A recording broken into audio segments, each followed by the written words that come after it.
Electrocast.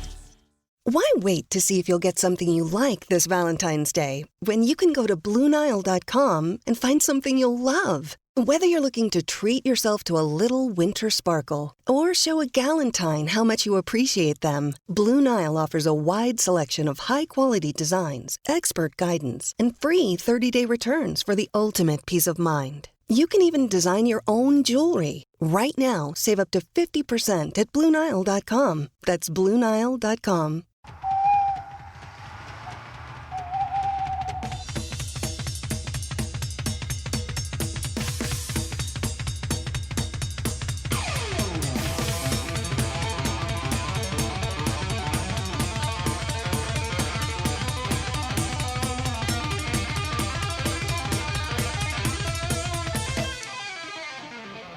Welcome to Check My Oil, UFC 294. We're here to discuss the general mirth and merriment coming this Saturday in the wee small hours of the morning that we're going to extract from this life of ours. How are we going to do it? We're going to watch violence. We're going to watch men and sometimes women extract their traumas out of one another. I don't know what happened to all these people. Ben, maybe you can illuminate. What exactly, Ben? Oh, I'm here with Ben and Matt. Ben Peak. There's actually a peak on the card. Any relation, Ben? No. Can we edit that in post? Don't say my last name. Spell it differently. Nobody cares. Nobody gives a shit. What are you in the witness protection program? Dude, I told you about putting my face in the videos. That was my my Jurassic Park 1 dachshund. We got dachshund here. You remember that? Yeah. Who's the guy? Newman. The guy who plays Newman, whose name I don't know. He's one of those guys that was in that thing. Wish him the Been best. really enjoying The Fall of the House of Usher. You guys watch that? Yeah. No, it looks good though. It's the guy Mike Flanagan that did Hill House, and he did the one on the island that I didn't like. Oh, the one about the vampires. Was it about vampires? Fucking spoiler It alert. ended up being about vampires. Yeah, That was interesting. Maybe I'll check it out again though, because I'm into vampires. Like the gayest vampires that you can think of are the ones that I like. Like Interview with the Vampire. You know the way it's like sometimes they're scary, but sometimes they're gay. Yeah, I like the second kind. like the Brokeback Mountain kind. Why? That's just such a low hanging fruit reference, Matt. You're better than that. That was a vampire movie though. You know what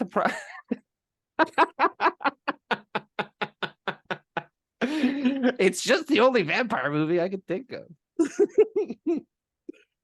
Anyway, we're here to talk about cage fights. And what happens to a man? What happens to a man's brain to make him want to get into fist fights for a living? Yeah, where do What you came have to first, the brain trauma or the egg? or the uncle? Oh, Well, I'm sure there's nuance to every situation. Me personally, it was insecurity, being afraid of getting beat up, and that kind of fear. And I'm sure a lot of people have that similar idea. I'm sorry that wasn't a funny answer, Dave. I know that just made me sad. I I just got sad. know. I saw your face and it pissed me the fuck off. That happens to me with your face, but with no stimulus. I just see it and I become enraged. We get along much better in a faceless group chat or a glory hole situation. Oh, Where we met. But the glory hole doesn't work. I know exactly which one of you is which. I really think that I would be just a little scared of a glory hole because, like, how thin is the wall? Like, how many inches are you giving up with the hole? Because, I don't feel like I'm fully represented then, I didn't even think of that. Yeah, that's what I think of every time I see one, which is not Dude. often. You go in there semi-hungry. yeah. This doesn't represent me. I just think you better be packing heat if you're going to, like, if they added an extra layer of drywall in that men's room in that rest stop in Bakersfield, California. I assume. I mean, Bakersfield screams glory hole to me. I don't know about you guys. Killers in the Jungle. Bakersfield. What's the place that's very close to like North Hollywood and stuff where they were filming all the porn? If you get to the sea, Chatsworth. Yeah. Yeah, there's Chatsworth was big for porn, right? Yeah, I mean, just the valley in general, like the San Fernando Valley was like the place for porn. Like this is where like the there's like a big porn company that has an office here. Not Appetizers, but like the ones that made the DVD. Yeah. Dude, what is that? I used to walk past that all the time, which let me just tell you, And then go in. Los Angeles is a And then be Saturday. like, oh, you do straight porn? No, never mind. And then leave. Yeah. Nailed it. You remember do you remember you had that guy that you worked at the butchers with deli. that was like, yeah, I've done porn, and then like told that urban myth about porn to you, Yeah, like yeah, he's yeah. done porn. They made Yeah, you do yeah. gay porn first. You got to do gay porn first, so you know you're serious about it or whatever. It's like You had to do gay porn first. Wait, who you who Remember, who there was a saying said guy that? who like you kind of grew up to become that worked at the butchers. Do you know what I'm talking about? You remember Matt, you worked at that butcher? dude, Yeah. I know his, I remember his full name because there's a very specific story to this. Matt Hurd was his That's name. right. Yeah, dude. He was nice. Dude, he was very nice. Hurd the turd. Oh no! How did he earn that monocle? I don't, dude. This Moniker. is the thing. I don't know what. I don't know. I don't know how he earned that, but I did find out that he was called that in high school, and somebody else who worked there told me to call him Hurd the turd. And I was a boy at the time, and I had You got to double check to make sure that you know You were like 14 and in he advance. did not 'Cause think that some was people fun. have nicknames they're not super thrilled about. Yeah, Dude, he did not like it. He lost it. I wasn't prepared. I was not prepared for his fucking response. Holy shit. I couldn't go anywhere. I was in the back. There was a meat grinder to the left, all the knives to my fucking right. This is actually the answer as to why Ben became a cage. Yeah. This never again. Dude, yeah, that was that dude went off. I saw him years later. I saw him twice years later. One time I talked to him, other time I didn't. First time I saw him at World Gym. Matt, you remember World Gym? Oh yeah, Yeah. I missed that. Yeah. I saw him when I was in high school, and he commented on what a man I had grown into. And wow. and then the second time I saw him, he was now working. Dude, his beard grew every time I saw him. Yeah, you know what? That tends to happen sometimes. No, Time. no, but like, what are the odds that you wear it longer? And I know you're not familiar with the concept of beard growth. I know you're not familiar with it, but it does happen. Reason number two, he became a fighter. Yeah, reason number two. When you got a jawline like this, you don't hide it. Let that sit. Just gonna let that sit there like a fart. Yeah. But I saw him working on a tree crew. What's a like tree? Cutting down trees, and his beard was like down to his stomach. And I saw this dude years late in like, geez, the late 2010s. I was like, oh man, You know the way we're from Shrewsbury, Massachusetts? Mhm. You know, like a ton of like the amount of times you've seen somebody caption a photo like Shrew Crew. Never. Not once. Me neither. They should start doing it. Maybe I just thought of it just now. Yeah, dude, it's that weed. It's that strong. So there's some fights on. There's some fights happening. All right. Abu Azader and Cedricus Dumas. Much like the man who wrote The Count of Monte Cristo and invented the sandwich. Did you guys know Cubby Broccoli invented broccoli? Man-made. I love. Also produced The Godfather. Azader comes in 14-3-1 in MMA, 1-1 in the UFC. Dumas comes in 8-1 in MMA, 1-1 in the UFC. They're both 4-1 in their past 5 fights. They're both middleweights, which is helpful for matchmaking. Dumas is a slight favorite, -175. Azader +145. Matt, I think both these guys suck. From what I could tell when I was looking them up. And my tendency when both guys suck is to avoid betting on either of them because it's just. In fact, this is a tough betting card. I want to lead off with because I agree with you completely. There's some traps on here. There's some like serious traps on here, like not very nice of them. And then there's like another like the way when certain guys fight, they match make like their cousins onto the card, and it's like they're either going to be heavy favorites because they needed to get somebody at the last second, or they're going to be heavy underdogs because they suck and they shouldn't be in the UFC and they're only there because they're like an Antetokounmpo brother. You know what I'm talking about? Yeah, I know exactly. Anyway, I wouldn't bet on this personally. Do you have any inclinations either way? If I'm gonna bet, I know one of them's a Contender Series guy, and I know you watch that. I show. do love the Contender Series about it every Tuesday. He came. There was Dumas fought on last season of the Contender Series, and he immediately came into the came into the fold and lost right afterwards. I'm gonna be honest here. There's two reasons why, if I was gonna bet this, and I probably won't, I'd go with the underdog here. It's the value of the bet, and it's because Dumas has the dumbest face tattoos I've ever seen. He looks like a SoundCloud rapper. It's just ridiculous. I can't root for somebody that walks around like that on a day-to-day. So I would go with the Zader if I was gonna take either of these guys. I honestly can't argue with that logic. It's pretty much foolproof. Ben, let me ask you a question. If you were going into a fight against an opponent who had a terrible record and looked awful and was stylistically a nightmare for you, would you take it as an insult? Would you be like, wait, are we the baddies? Would you be like, wait, do I suck? Do I suck if they're matching me up with this guy? What's going on? Has that ever happened?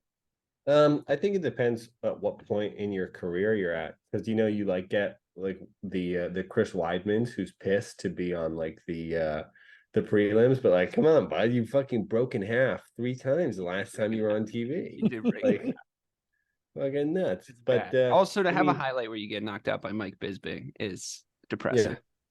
Yeah. Oh, by the way, Rogan off the commentary for this card, and it's at like fucking 9 a.m. in California. I'm pretty sure he's probably not allowed to go to the UAE. He says a lot of stupid shit. I mean, what's that guy's deal? All right. Anyway, go ahead and answer the question, Ben. I can't remember what I was saying. Javid Basharat versus Victor Henry. Basharat is 14-0. 14-0 in the UFC, in the MMA game, and 3-0 in the UFC. Henry, which I don't like people with 2 first names, but Henry's 23-6 in MMA, 2-1 in the UFC. Matt, do you put any stock into those MMA pre-UFC records? Because it could be fucking anything, right? Like your MMA record could be fucking anything. You could have fought on like crazy low-ranked cards, or is there like, Ben? Is there some sort of system where you have to like really record like actual victories, or can you really inflate this MMA record? Today, it seems like they've really got a handle on it, especially like I can't remember the name of the website, but the Sure like Dog and stuff like that. What'd you say? Yeah, Sure Dog. Sure Dog, and then there's anher one. And MMA Junkie. These guys go out. Geez, bud. These guys go out and they calm it down, man. They do some serious research, and they've turned up some abnormalities in the past. Interesting. MMA records, but back in the day, yeah, I mean, the thing to do was I fought a bunch of guys who had said they had never had fights before, and it was bullshit. But they were fucking bullshitting, which I think is kind of the opposite point of getting in UFC. Those guys want to bullshit and make it seem like they've had a bunch of fights or scary or something like that, which seems so stupid. The like, I've never fought before. Yeah, let's fight. Like that's an old boxing trick is they would keep guys in the amateurs for 120 fights, and they would just bring them down every weekend to the fucking to a random like boxing event, and they would just let them tool on everybody, and then as just for practice. And like Tyson, I remember telling him telling a story to me when we were hanging out once about like, what was his name, Kuzumato, bringing him to one of those, and he like protected him from all those guys because he could look at guys and be like, that guy's had like fucking 75 fights. Like there's no fucking way. He would look over at these like grown men when Tyson was like 13, and he would be like, yeah, no. So that's nice that he protected him. But yeah, I feel like that just seems silly to be like, yeah, 0-0, and it's like he's actually like 10-1. It's like, just tell everybody what your record is, so you're moving up at the appropriate level. I agree with you, at least in this. Matt, I think this is a bad style matchup for Henry, for Hank. I think Basharat might be a decent parlay situation. I absolutely agree. Basharat is an up and coming kind of star out of the Middle East as well. He is well known in other leagues.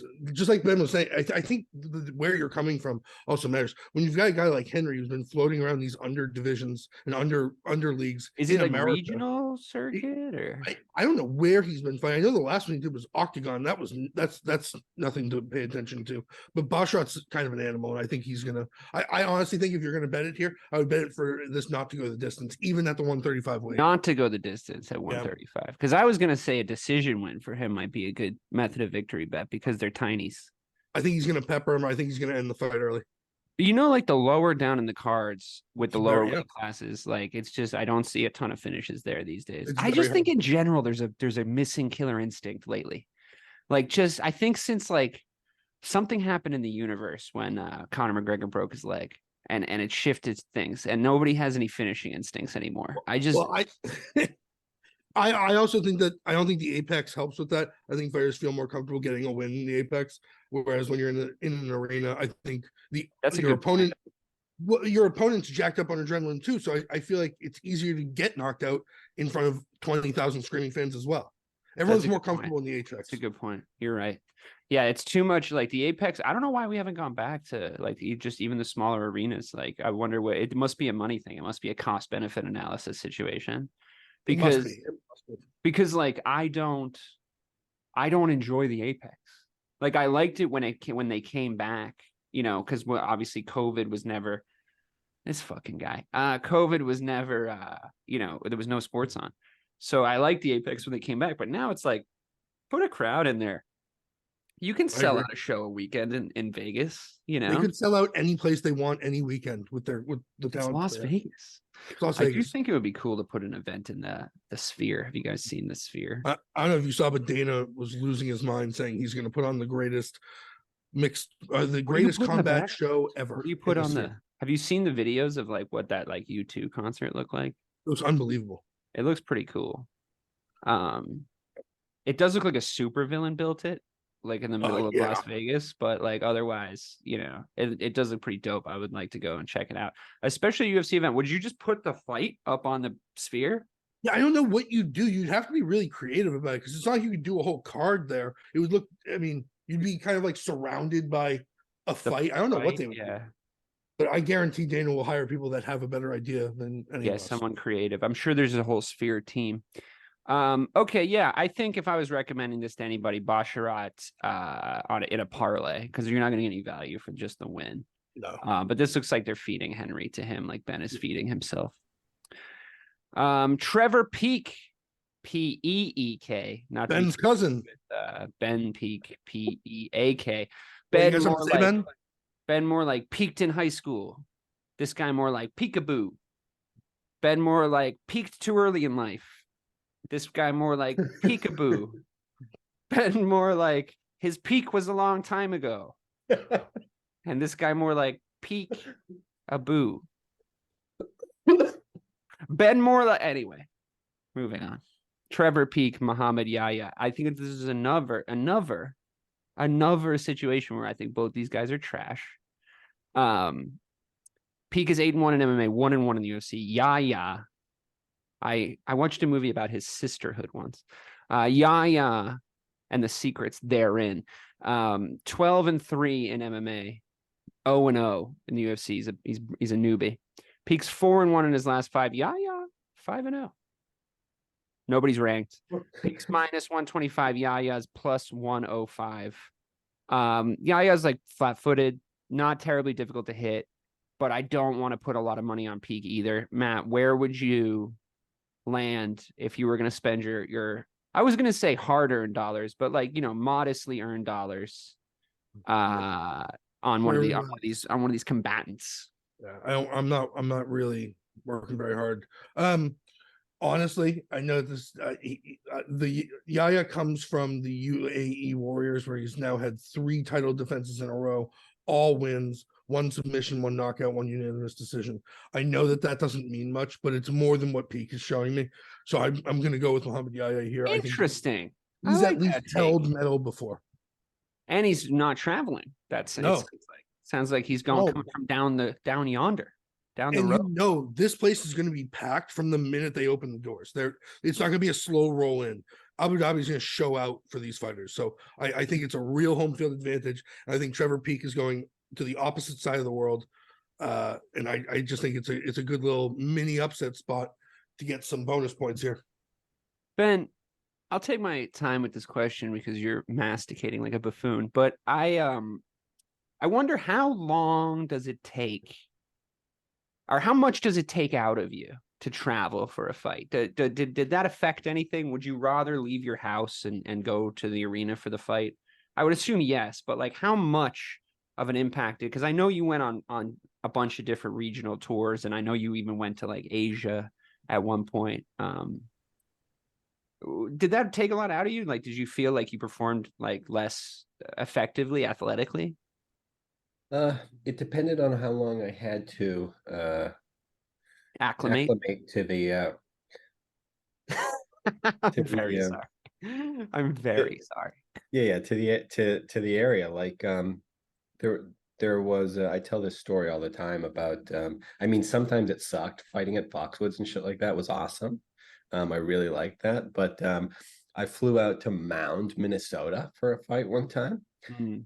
And dude, there's nothing if you haven't been, I mean, which it's called Mound, I bet you Minnesota. haven't, dude. There is nothing going on in Mound, Minnesota. I got there. The kid that I was fighting with, or going to fight with from my team, missed the flight because I didn't find out until that day, had never been on an airplane before, didn't know you had to, nobody told him in his life that you needed to show up an hour before, however long. That before. actually, are you 100% sure that didn't happen to you? Was that the kid with the really nasty overbite? No, this kid's name is Brendel. He's still fighting now. He's a beast. That just sounds like something that would happen to you instead. Yeah. And if it's like, this is what happened to my friend, and you don't want to tell us, I understand. But nod slowly into the camera. I swear. I'm sure he's not listening, but he'll back it up. Send it to him. So I fly out there by myself. It's the day before weigh-ins. So I've still got to cut some weight. Luckily, I was moving up in weight, so it wasn't really that bad. I get there, and there's this woman, curly hair, like permed hair. Dear Penthouse Forum, I like where this is going. Dude, she was, I don't know, a little bit old. She was definitely older, like in her 50s or 60s or whatever, but incredibly nice. Mount Minnesota. And picked me up in a minivan and was like, "Hi, my name is so and so. I'm sorry, I don't recall her name, but I'm working for Marlin, whatever the promoter's name was. I can't remember." Names change to protect the innocent. And she was like, I'll take you wherever you need to go. And oh no, I forgot my wallet. That was her job, was just driving me to the hotel, to the grocery store. How will I ever repay you? I should come check the room and make sure it's Did you guys love this joke? Oops, I seem to have dropped my luggage. Oh, not my luggage. I love how she's from Savannah now. And not Mound, Minnesota. Minnesota. Nobody wants to be with a girl going, "Oh yeah, we can get you where you need to go, no problem." Plenty of people want to be with a woman like that, Matt. They fucking reproduce in Minnesota like buddies, and they're 9 feet tall. Oh yeah, right there, right there. Yeah, I don't think I do a good Minnesota. I like your tattoo over your pelvis. What does that say? I thought there was a punchline coming. I do it. What does it say, Ben? This is so. Why don't you use disposable wipeware? What is that? You're like blowing your nose in that thing like it's a handkerchief? What are you, like a fucking? Are you at a costume party in the 1800s? So fucking gross. What are you gonna put in your pocket afterwards too, pervert? Have you ever read a study on germs once in your life? Dude, boy. Oh man, I can't wait till the next time you guys say that I'm being mean to you or some shit like that, and you go on your fucking bitch tour or whatever. All I have to do is pull up this fucking video. Oh man, I'm coming for you. I can't wait till we get to see you guys in person, man. I do miss you guys separately, but I really want to put the fucking mitts on you when I see you, pieces of shit. You guys talk all day via text, but man, I don't know what you're talking about. I've never once complained about you guys being mean to me. I think that would feel like you just throwing stones at the throne. I would imagine you would want to do that often to try and equalize yourselves mentally. Like, it just feels like, yes, of course. Like it's like you expect your employees to, talk shit about you, but you still rule with an iron fist. Tim Elliott, who actually we've all heard of. That's cool. Versus Muhammad Makayev. I think I pronounced that right because I bet he's related to that fucking Neanderthal that's fighting in the main event somehow. Because I think there's about 75 of them total in Dagestan, and they're all fucking related. All right, Yeah. see you later, man. Looks like a lot of toes and a lot of ponds. You know what I'm saying? A lot of toes and a lot of ponds tomorrow and tomorrow and tomorrow.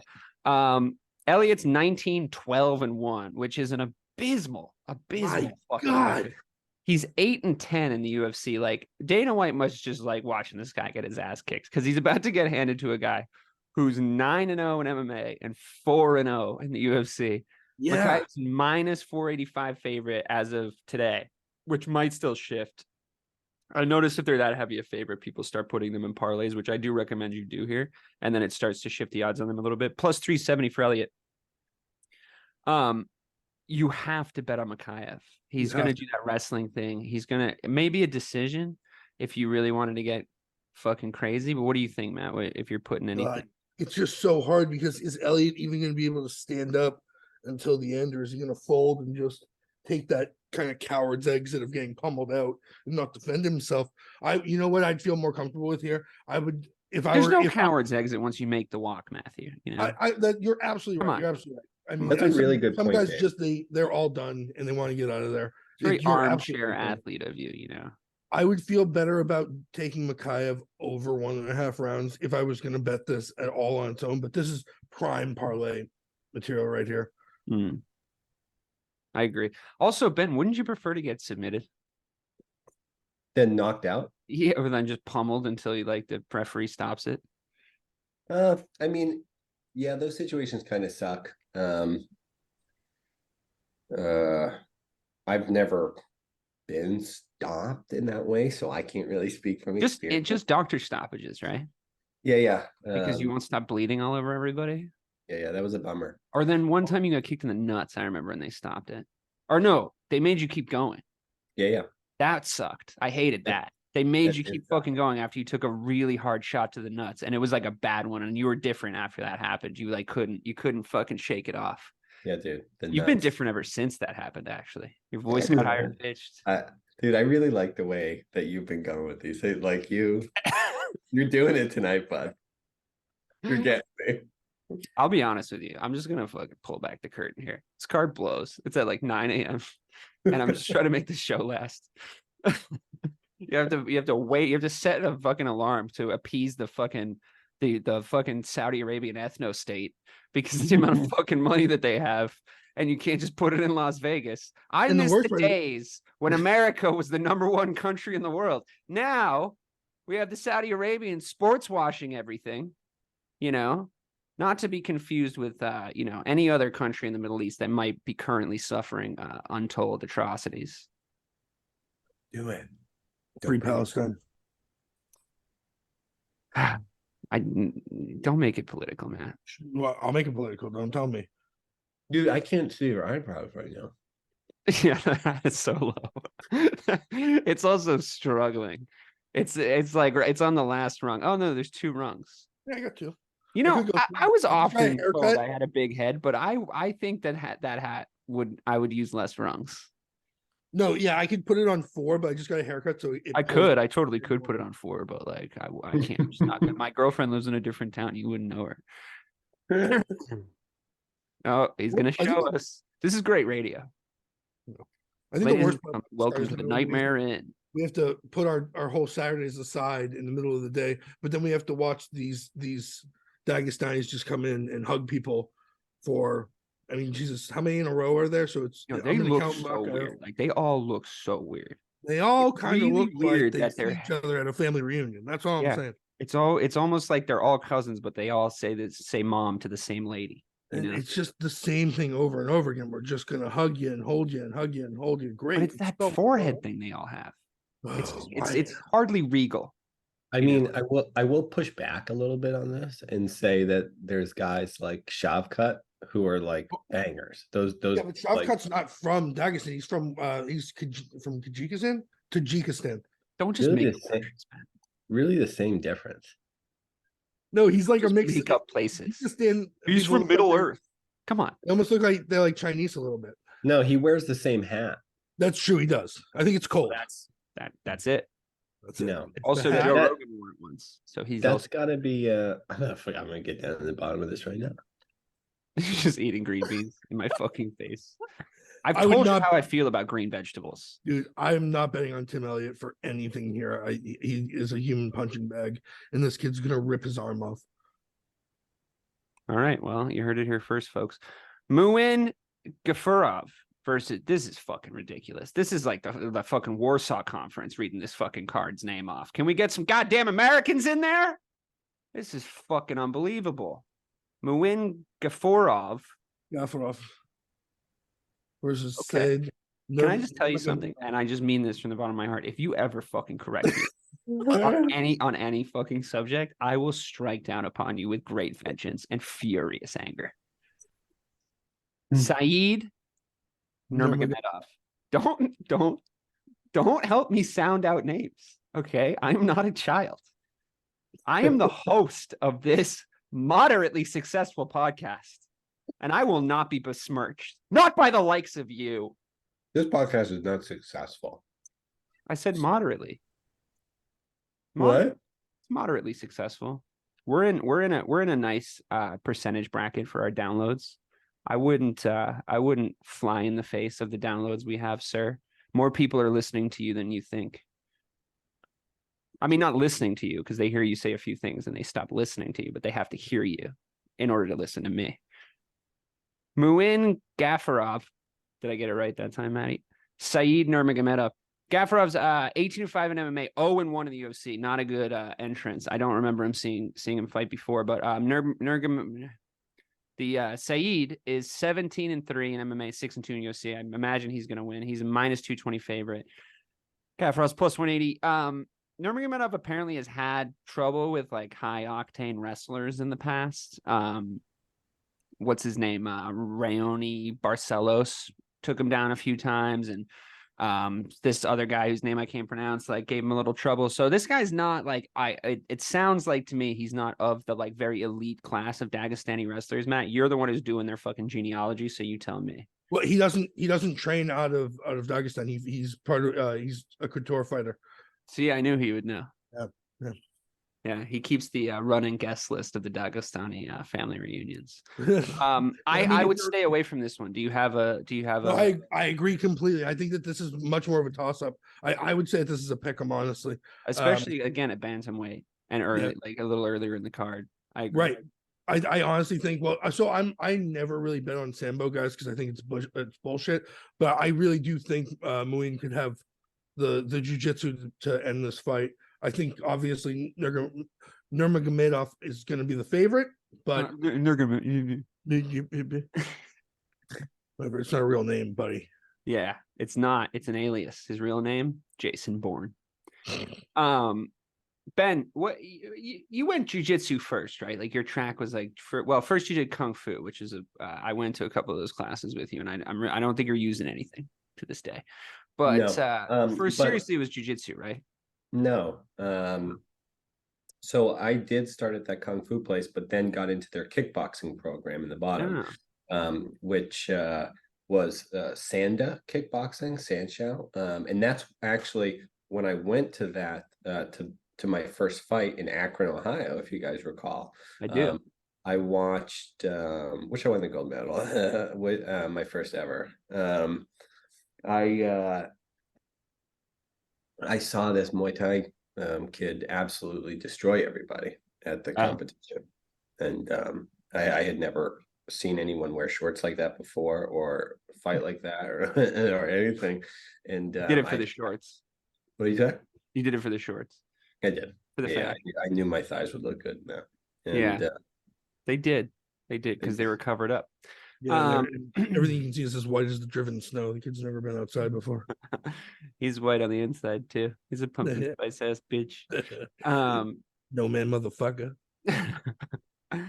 I thought of the joke, pumpkin spice Latina, to the tune of Funky Four Cortina, but I've neglected to say it right to Nessie yet because I don't think she would take it well, but I think it's funny, but I might keep it in my back pocket. Do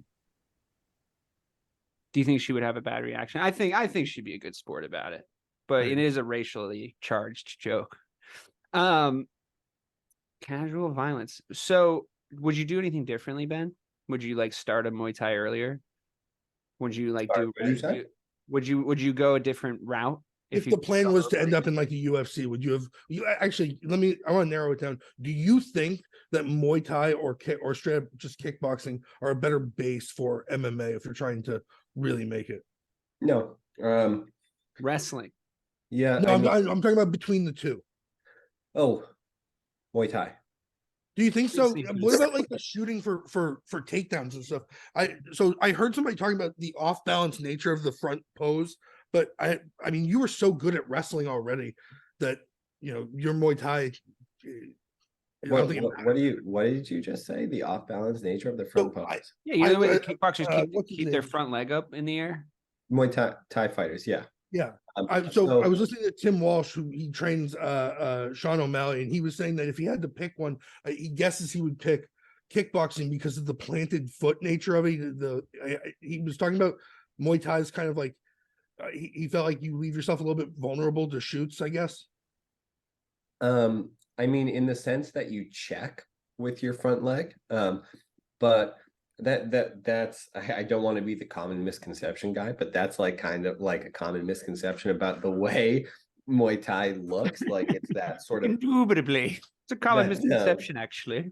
That laid back, bent over to lift the front leg. That's only intended to be defensive. If you are an offensive fighter, which there are so many, they are John Strickland, very effective. 50-50 on each leg, if not a little bit more planted on the front leg, to absorb kicks and then attack back. So yeah, I would disagree with that. And I think there is no other way that you can prepare for getting hit with an elbow than by being prepared to be hit by elbows. Dude, when I've been hit with them, it's unlike anything else. You could I don't think that kickboxing prepares you for that in the same way. No, I would. What do you think the average person's like hardest hit is? Like if somebody who's never trained how to hit, like if you just told them like use your elbow, you think it would just be naturally a harder hit than like anything else that they could possibly do, or just be like fuck it, just throw a punch? I don't think they know how to throw the elbow, how to turn their body in, where to come. But the equally true about a punch then. The elbow's just harder. Yes.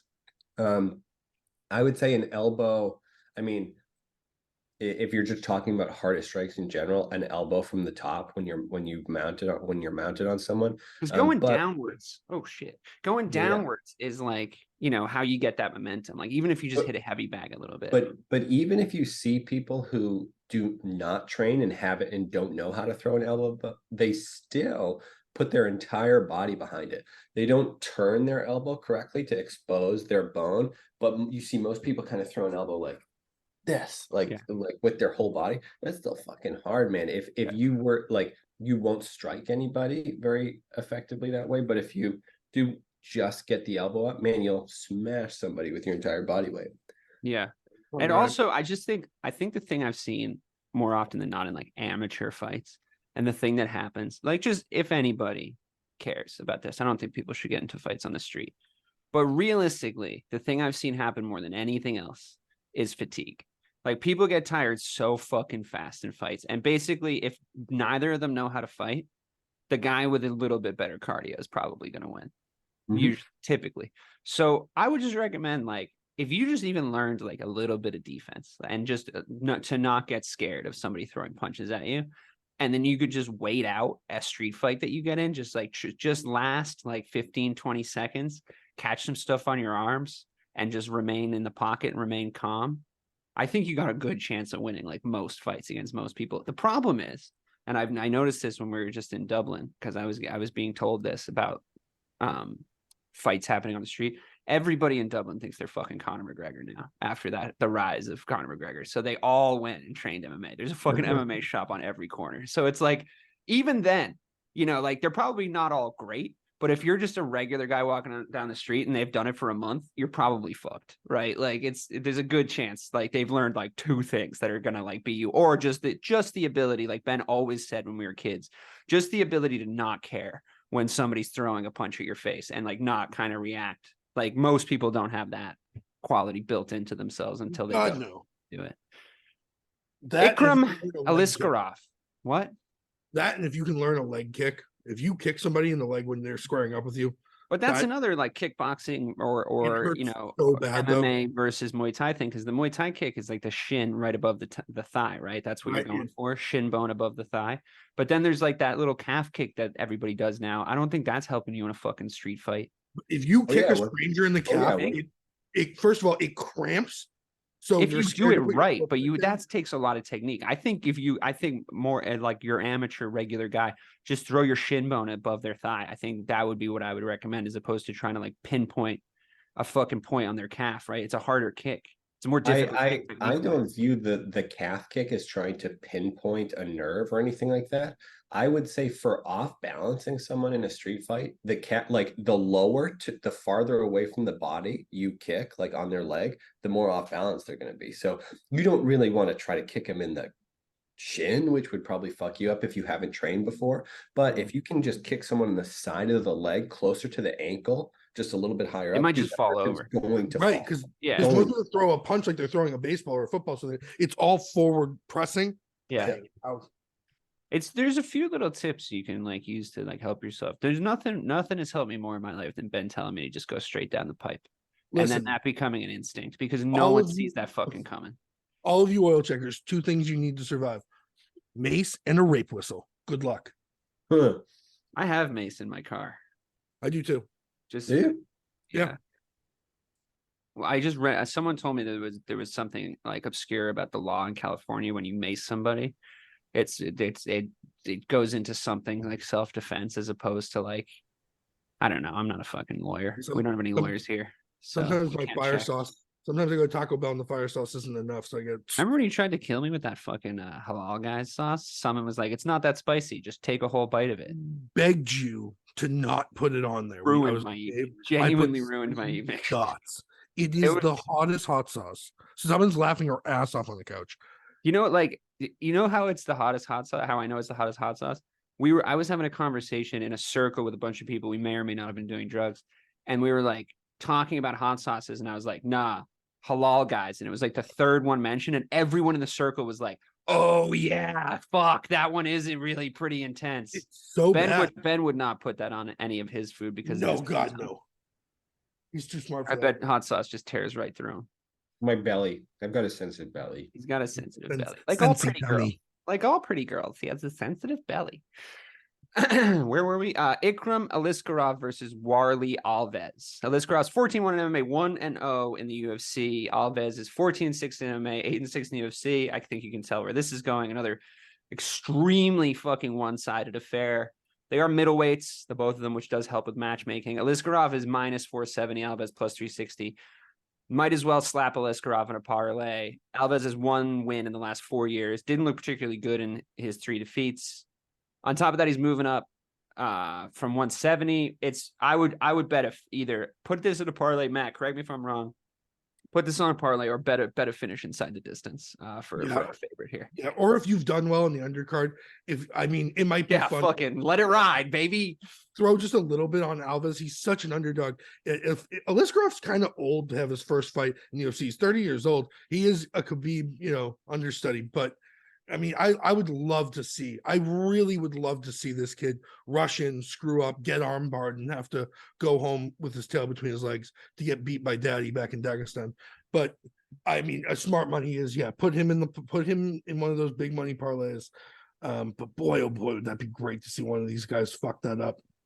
Yeah. I mean, one of these big heavy favorites is going to lose, right? Like one of the big heavy favorites is gonna eat one of these. So, I think it's gonna be Ankalaev personally, but I would love to see this guy do it too. Yeah. So I mean, pick and choose carefully what you anchor your parlays with these heavy favorites. I only bet what you can lose. Ben, you ever gambled? You gambling, man? No, never. What's to stop somebody on the regional circuit betting on themselves or betting on their opponent throwing the fight? Nothing, man.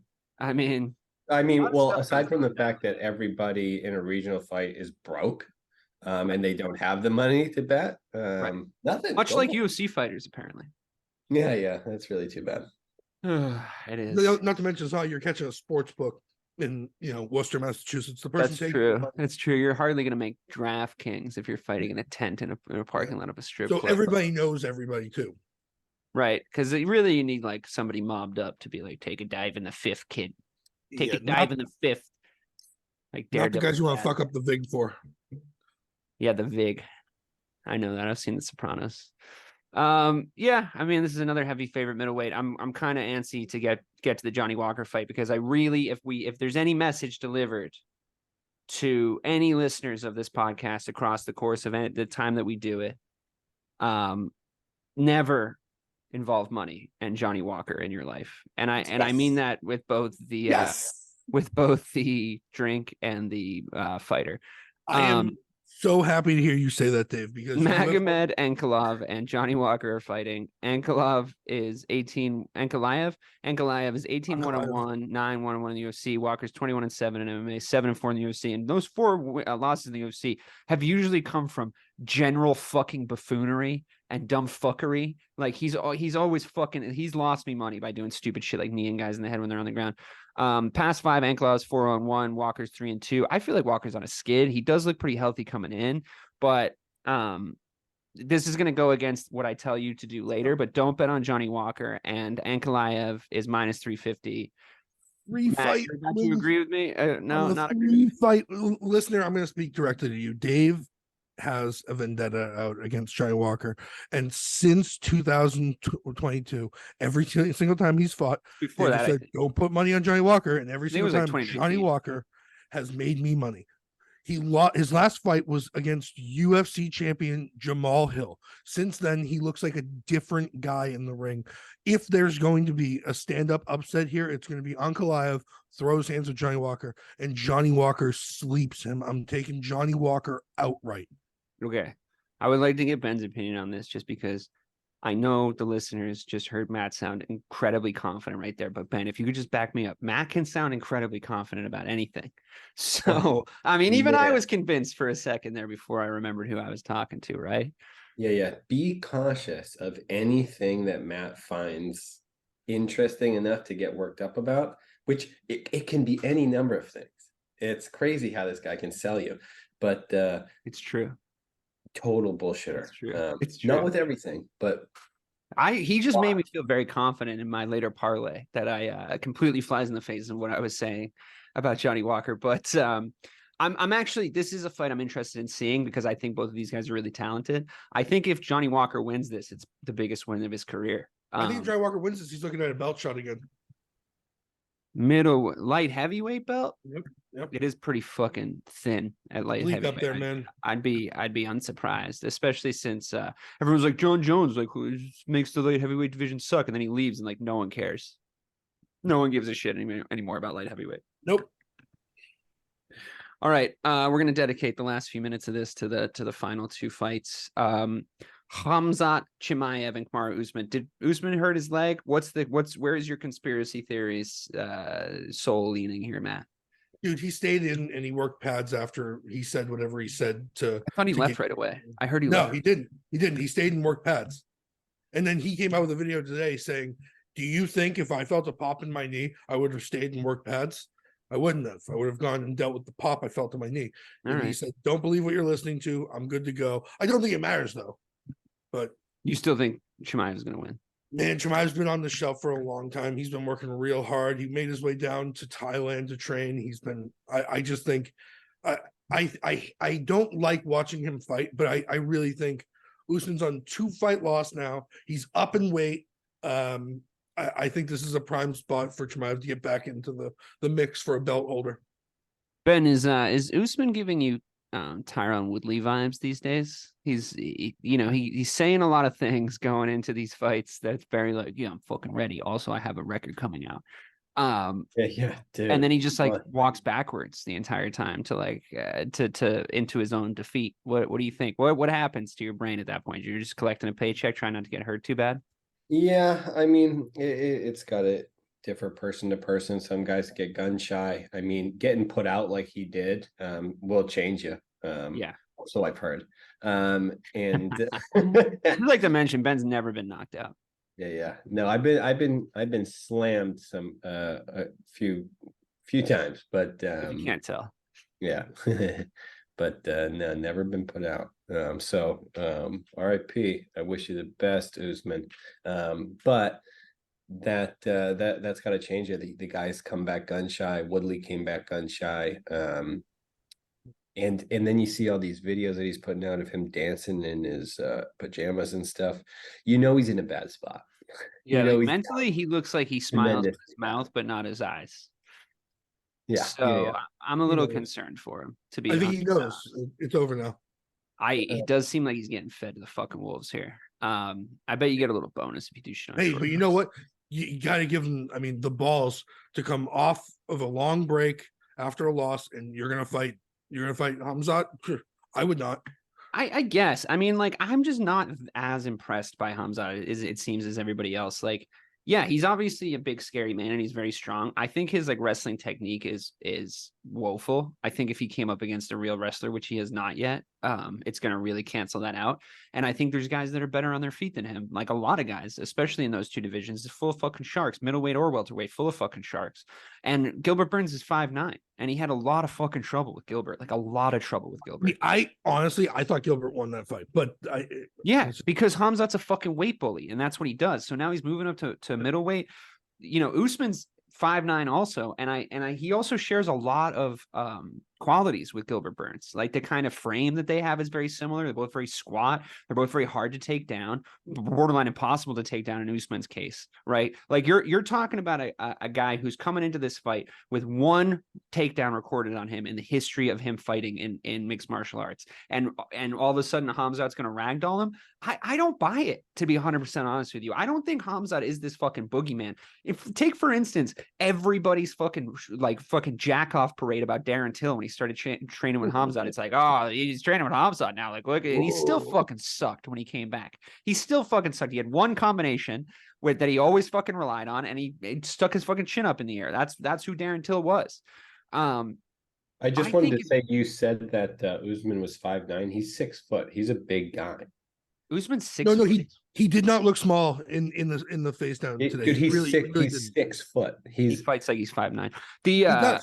Right. Why did I think he was 5'9"? Because he's always in his lower division. He always looks like the smaller guy. Connor should not have been calling him out.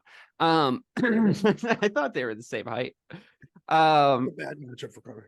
No. I mean, listen. I honestly think that Usman is like, it depends on which Usman shows up.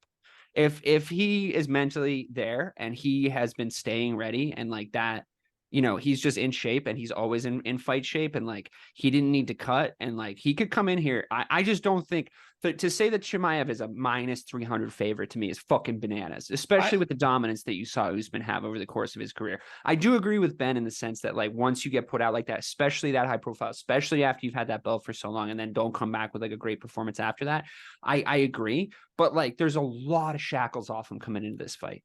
You know, it's like no one's expecting him to win this. Right. And I think that's a dangerous place for Chimaev to be in, because there's no downside for Usman. He's not knocking him out. I know he's not knocking Chimaev out, but well, of course not. Well, I mean, he could. I mean, Chimaev showed a weak chin a little bit against Gilbert, but here's the other thing, and I think we're not putting enough stock into this. It's 2 weeks. He's in a 2-week fight camp against a very, very high intensity, high pace guy. That's a really good. If he had 2 months, I think he'd be plus 150. Just so you know, by the way, when we were talking about doing this show, and this was going to be Hamzat Chimaev versus Paulo Costa, I was preparing to come in here and tell you straight to your face with 100% confidence that Paulo Costa was going to fuck him up. I was going to agree with you. I was 100% sure that was what was going to happen, because it's like Paulo Costa is a true middleweight. Like he fights a fucking middleweight. Like Hamzat is like, oh, I finally have to move up. Like, dude, he's a tweener. He's a fucking tweener. It's the last place you want to be. Ben, back me up. You don't want to be a fucking tweener. You want to either be a fucking 6'2" middleweight, or you want to be a fucking, you know, like a 6'2" welterweight that you cut down. You don't want to be the guy who's short but can't make the weight for like this, for like the smaller divisions, right? There's always a weight. I mean, I will say the few times that I did fight at heavier weight classes where I didn't have to cut weight, I felt fantastic physically, because I didn't put myself through anything bad. However, man, can you feel the weight difference in one of those fights? Yeah. Man, if you're able to adapt your style, because I had to become much more elusive. I had to like not stand in the pocket and trade. I would hit and then have to be moving laterally immediately. If you're able to adapt your style like that and you can make it work for you, then great. But because when you first started, you were skinny and tall for the divisions you were fighting in. I remember that very clearly. Like, you always had reach on guys. But I think as you get older, naturally, you're going to start to sort of see yourself mold into divisions where, like, right, you were saying when we first started doing the show, you were like, if I had to get off the couch right now, you'd have to fight at like light heavyweight, you know, which, and you used to fight at middleweight. So it's like, or lower. Yeah. Lightweight and featherweight. Yeah. So, Featherweight, I mean, oh my God, cutting weight. I remember you doing Epsom salt baths in my basement. That was the worst. I remember you cutting weight in the apartment we had in that bathroom. Man, I don't miss Turning that. on the steam shower. I remember the worst. But so I kept asking me to leave, which I thought was rude. Pull up your pants, Dave. Get out of here, Dave. It's just not nice. I gotta say this too, and I think it factors in for me. Usman did not look great at the press conference today. He lost a word battle with Hamzat Chimaev. He also lost the stare down, not for nothing. I know Ben says it doesn't mean anything, but he looked away totally first. Means, I mean, I'm speaking to the doctor of body language. You lost a word battle with Hamzat. Yeah, it's bad. All you'd have to do is sit there and go, I'm sorry, what? What did you say? That's all you'd have to do over and over again. The guy's got a hair lip over his bottom lip. It's true. It's true. He doesn't even have a hair lip. He has like a full head of hair lip. Brother. And I didn't spend 3.5 months at Hollywood Upstairs Medical School getting that doctorate in body language for nothing. All right. And I can tell by both of your body languages that you want me to move on to the next fight, which is Islam Makhachev versus Alexander Volkanovski. Makhachev 24-1 in MMA, 13-1 in the UFC. Volkanovski 26-2 in MMA, 13-1 in the UFC. That one loss in the UFC, obviously coming at the hands of his current opponent, Islam Makhachev, 5-0 in his past 5. Volkanovski 4-1. They're fighting at lightweight. Volk is the featherweight champion. I felt he won the last fight. I agree. I felt strongly that he won the last fight, and I feel like mentally, Islam was put in a position where he couldn't say no to this because of the timing of everything, and was probably put under a lot of pressure. Like, you have to say yes to fighting this guy again. And I don't think he wants to. I don't think he wants to fight this dude again. He's not Khabib. He's not. So I think there's a good chance. I'll bury the lead here, or unbury the lead, as it were. My parlay that I had, it's the top 3 fights, all 3 underdogs. All 3 underdogs. I think there's a value bet there. You say Volk, Kamaru, and Johnny Walker as your last 3 fights. You bet the underdog. I think the underdog has a shot. I think they're all undervalued across the board. I think the odds, I'm just talking about value on the bets here. So even if you wanted to pick one, I think that each underdog is badly rated by the box office here, based on like what their accomplishments are and who they are. I don't know if you agree or not. I agree with you completely, but it's based on the fact that they're both coming off the couch, right, for 2 weeks notice. Sure. If Volkanovski wins this fight off the couch 2 weeks notice, it's like the most heroic thing anyone's done in the history of the fucking promotion. Without that. How much does it factor in, Ben? Especially at their size. I mean, and how Volk is walking around. I know Matt was bullshitting in the fucking group text the other day. Like, he walks around at 794 pounds. No, but like realistically, how much is it going to affect them? He has to cut 25 pounds to fight this. I asked the expert. I'm just saying. I asked the man who's been in there. I'm just putting numbers out. 25 pounds in 2 weeks to fight this fight. Go ahead, man. Dude, cutting weight is awful. And never mind. Don't bet the parlay. Dude, I'm betting that parlay. But again, there's nuance to this situation because people are so unique. I struggled with how I felt the next day after cutting weight, no matter what weight.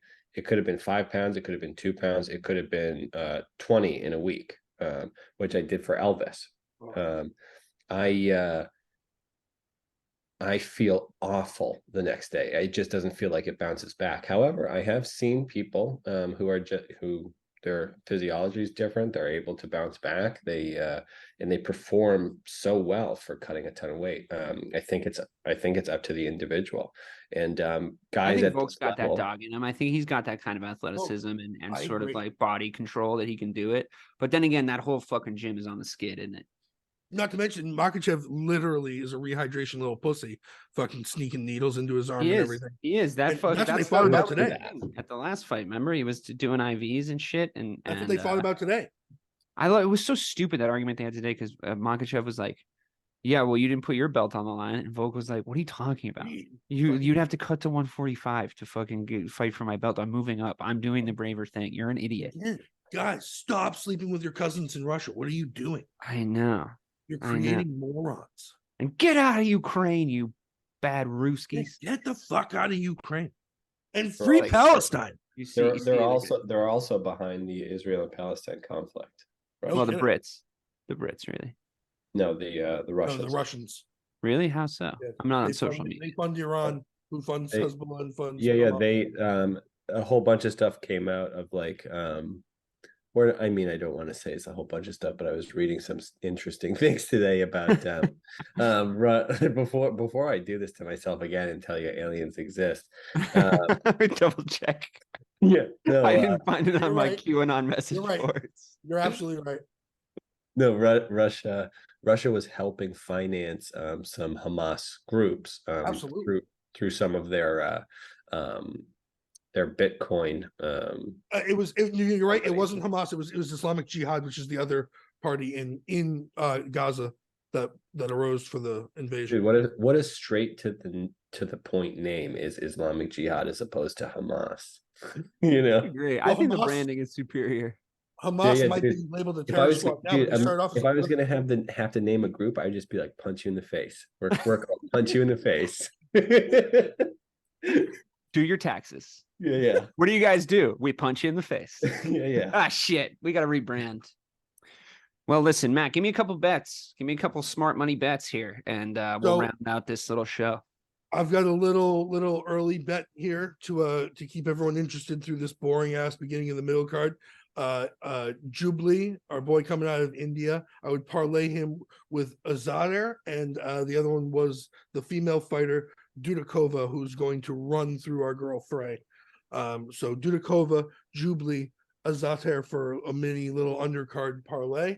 I think as you move forward, watch Makachev. Don't bet on Tim Elliott, and don't listen to Dave. Johnny Walker outright for the win. Okay, I got one. 2 anchors and 2 punts in one parlay. Javid Bashrahat minus 550 at the time of recording.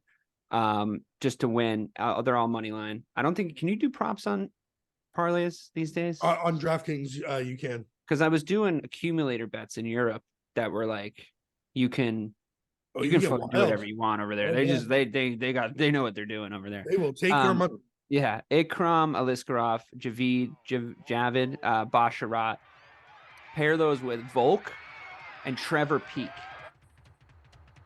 I like that bet. Just because this guy's name is Peak, and I'm always cheering for a Peak. Unless it's anyone Ben's actually related to. That's a pick 'em. So somebody has to win, unless they don't. Well, boys and girls, thanks so much for coming to check my oil. Really appreciate it. Left or right, Max? This has been Check My Oil. Bye. Free Palestine.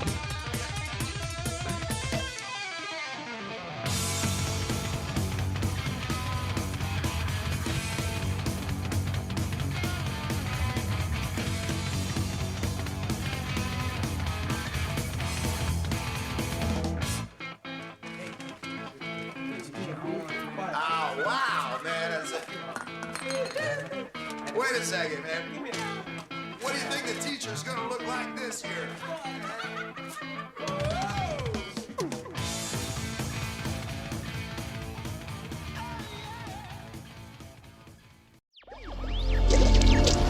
Electricast. Welcome to Tuning Into Sound Wellbeing, where we harmonise your mind, body and soul. I'm Amanda, your sound therapy expert. And I'm Stephen, the curious explorer uncovering the mysteries of sound. Together we explore vibrations, frequencies and the power of sound therapy and tuning forks. Discover ancient wisdom, reduce stress and tune into a healthier life. Subscribe to Tuning Into Sound Wellbeing today. Hey there, fabulous souls. I'm Stephanie Baklaan. And I'm Eden Alpert. And we're the hosts of the brand new podcast, Unapologetically Fab. Get ready to join us on an amazing and real journey as we dive into life after 40 and own it. We're all about changing the narrative, leaning into who you are, and living a life by your own design. Join us as we embrace life unapologetically and redefine success. This is Unapologetically Fab, An Electric Cat production. See you there. Electricast. Electricast.